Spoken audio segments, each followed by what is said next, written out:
The meaning of victory is not to merely defeat your enemy, but to destroy him, to completely eradicate him from living memory, to leave no remnant of his endeavors, to crush his achievement and remove all record of his very existence.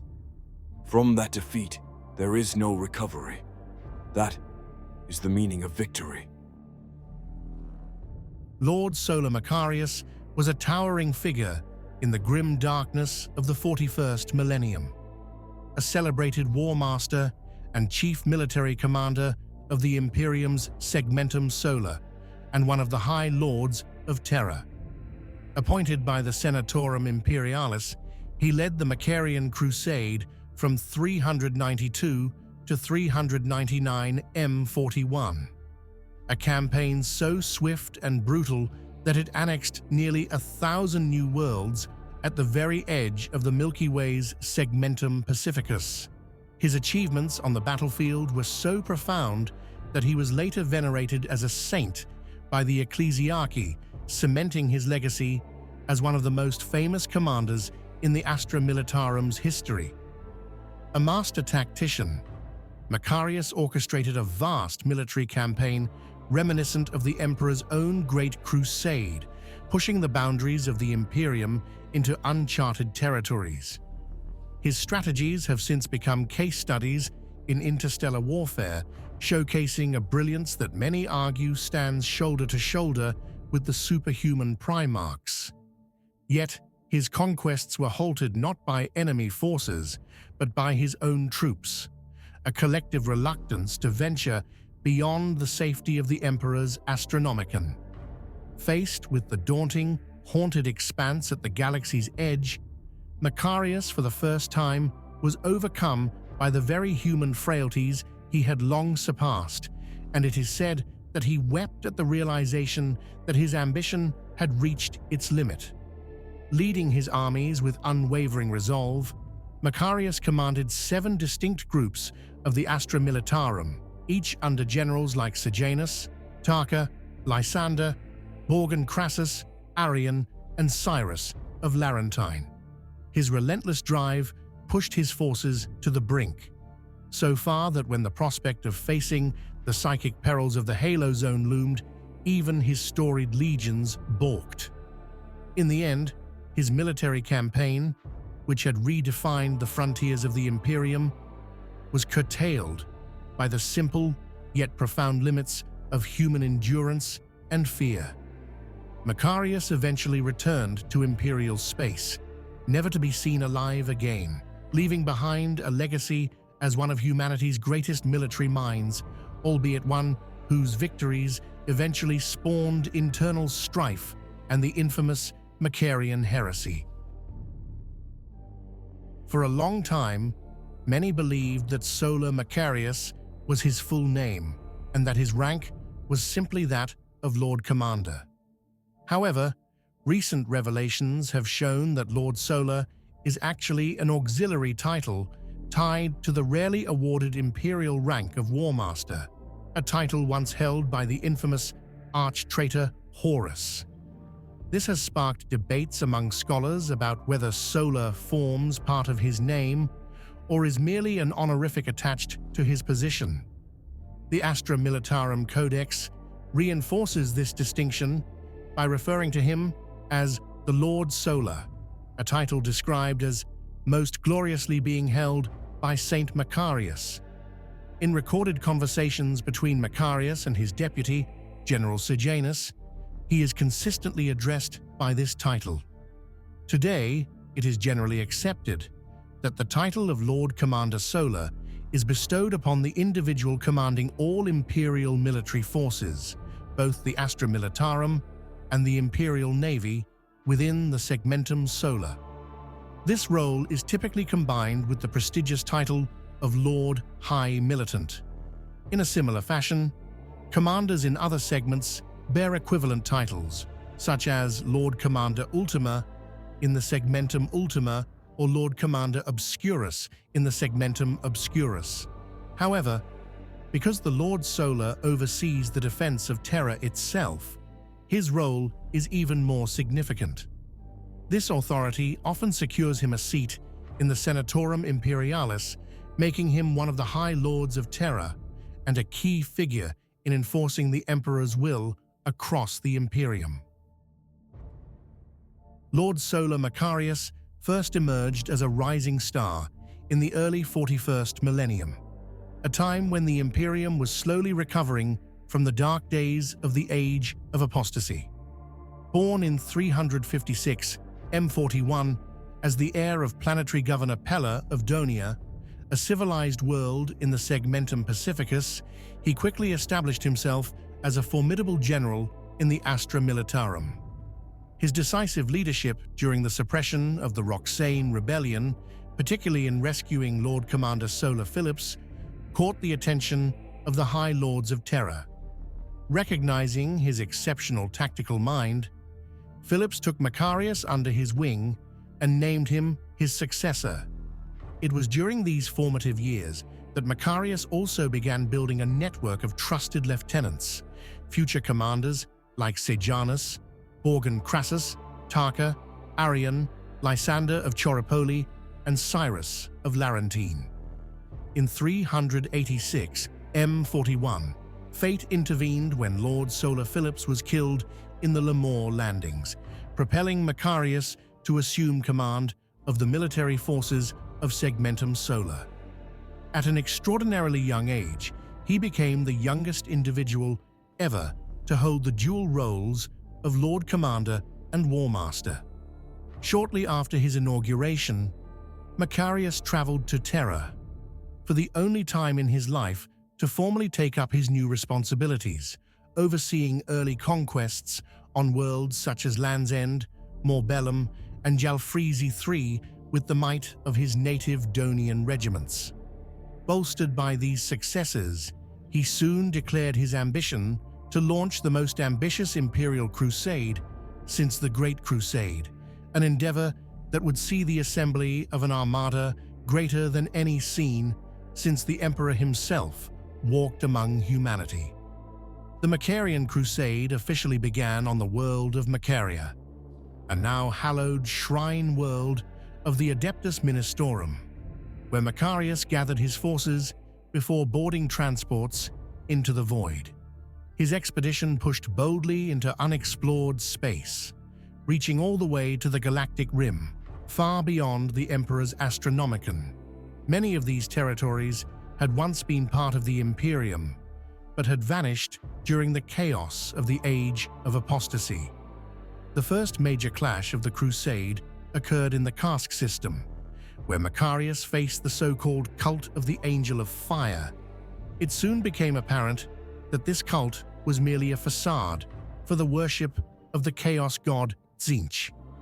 Despite being wounded in battle, Macharius confronted a formidable greater demon, a lord of change masquerading as the Angel of Fire, resisting its promises of power through chaos and affirming his unyielding loyalty to the Emperor. In the very first year of the Macharian Crusade, 100 worlds were swiftly absorbed into the Imperium. The following year saw an additional 300 planets brought under Imperial control, and by the third year, nearly 700 had been conquered. These new territories were integrated in a brutal yet methodical fashion. Native populations were either decimated or subjugated, echoing the policies that had forged the Imperium during the Great Crusade. In the wake of every conquest, the missionaries of the ecclesiarchy and inquisitorial teams swept in to spread the faith of the God Emperor, eradicate heresy, and enforce full imperial dominion over these newly acquired worlds.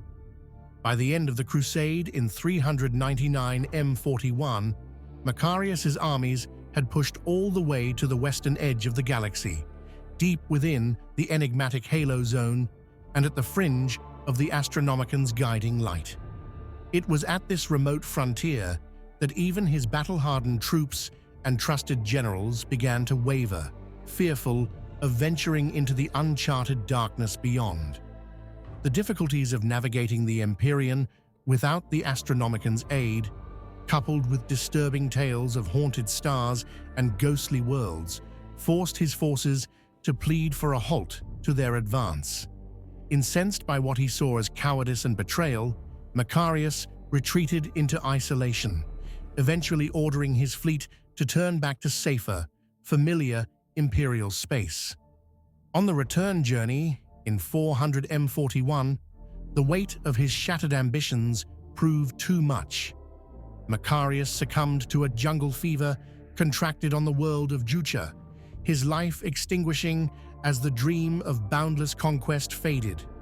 His troops, who had earlier hesitated to press onward, mourned the loss of their revered leader and soon canonized him as a saint of the Imperial cult.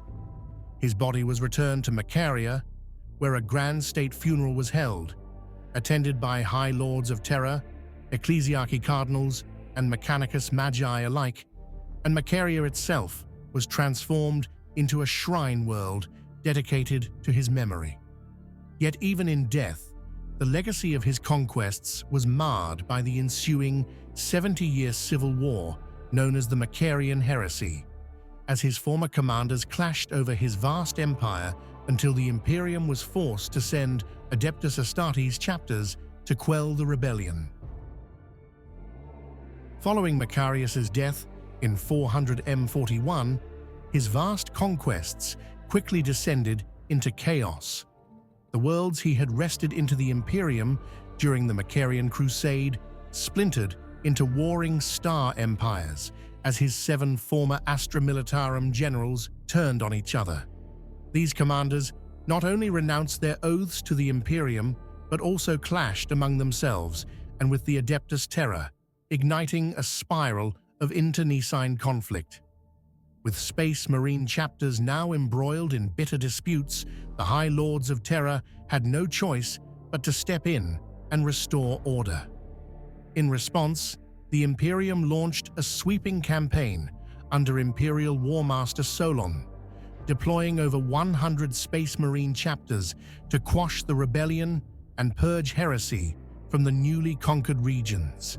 Among these, the Minotaur's Space Marine chapter, once nearly lost to history, re-emerged as a force of unmatched ferocity. Operating from fleet bases and at full strength, the Minotaurs struck hard and fast. They shattered the petty empire of outlaw Colonel Lyrius of the 11th Cardu Armored Corps on the ice plains of Gyros Prime, obliterated elite enemy armor with their use of heavy weaponry, and enforced exterminatus on the hive world of Duval and the sword realms of the Hope Cluster. On the ocean world of Nereus, they hunted down the Xenos-tainted remnants of the Imperial Paladins' 4th Company, hidden within subterranean caverns, leaving nothing but gore and desolation in their wake. The suppression of the Macharian Heresy ultimately took 70 long years, finally concluding around 470 M41 when War Master Solon re-established Imperial control over the Segmentum Pacificus. Although the campaign was marked by brutal battles and widespread devastation, it ultimately quelled the internal strife and restored order to a region that had teetered on the edge of anarchy. Macharius was a relentless and driven leader, known for pushing his troops to ever greater acts of daring and courage. He wasn't afraid to bombard planets from orbit, wiping out native populations if they failed to prove their worth. Yet, if a world's inhabitants demonstrated exceptional courage and resolve, he could show a rare measure of mercy. His actions were fueled by a consuming zeal that went beyond simple ambition. He campaigned in the name of the Emperor, and his every decision was driven by an almost spiritual fervor. So extraordinary were his deeds that legends even spoke of a bolter shell that embedded itself in his chest and inexplicably failed to detonate.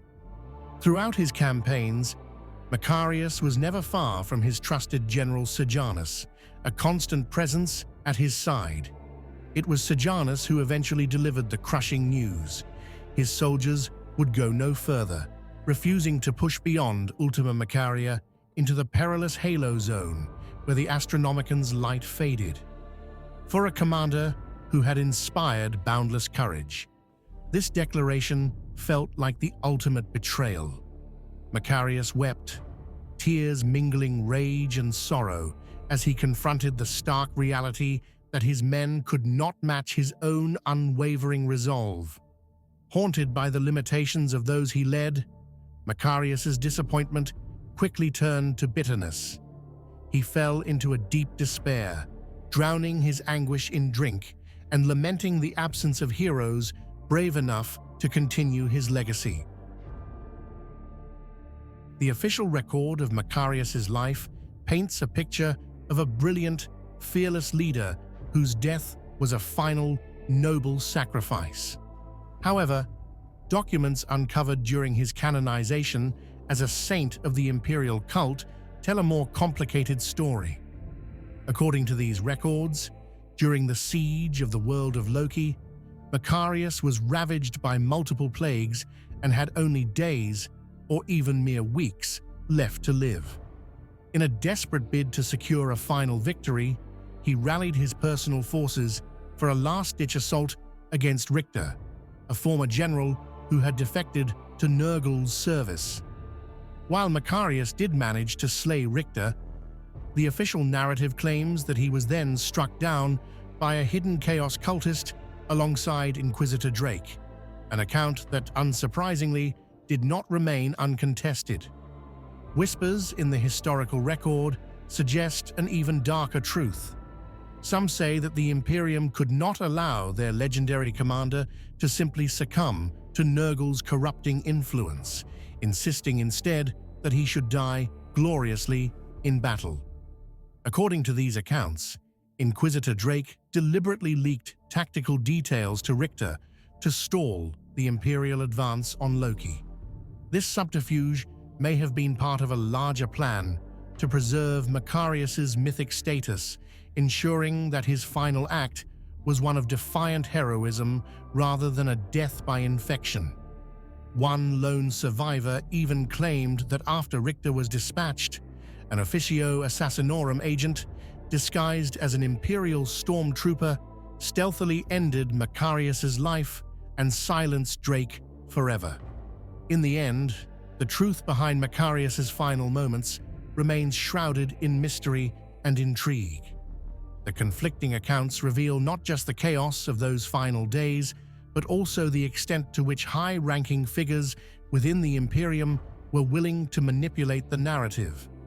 Was Macharius truly felled by a hidden cultist? Or was his death engineered in secret to preserve his heroic legend? The answer remains as elusive and contested as the dark corners of the warp itself, leaving the final chapter of the Macharian Crusade open to debate for generations to come. That's it for today. I hope you guys enjoyed this video, since Lord Solar Macharius is probably one of my favorite characters in Warhammer 40,000. I love the idea of a baseline human standing shoulder to shoulder to the tactical brilliance of the Primarchs themselves. Beyond that, I also enjoy the idea of both the heights that humans can reach and the limits that cannot be surpassed. I think Macharius's history lays down both of those concepts perfectly. Anyway, I'll see you guys in the next video. Like and subscribe if you've enjoyed this. Goodbye.